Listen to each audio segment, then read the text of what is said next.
Alan was shukran for attending another Pidgin Man with your host, Kyle. Duolingo has many tasks to complete. Translating sentences back and forth, flashcards with words, hearing things and typing them out or finding the words. But you gotta pay the big bucks for what I think is the most important part of learning any language. And that's taking a thought and putting it into words that people understand. And it really makes me feel for teachers and scientists, because those people are trying to explain things to an audience that doesn't understand the new concept.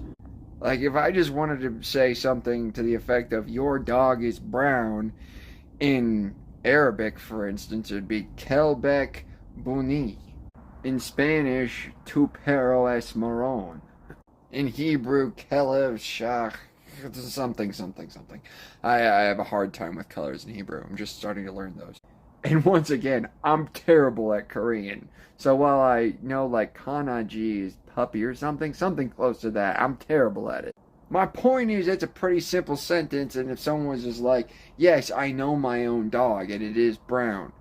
But say you mapped some part of a DNA strand that helps a plant signal hostile forces in its environment to other plants of its species.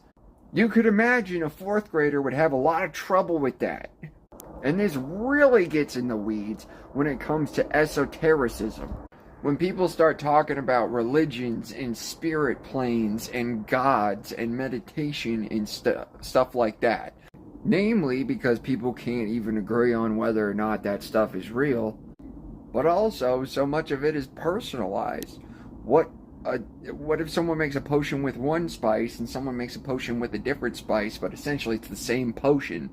And then you find yourself in a situation where you're like, okay, I get what you're saying, I just don't understand why you're saying it. And if that person is speaking a language you don't speak, you might not even have the words. But if you think you have the words, now go try and explain it to someone else.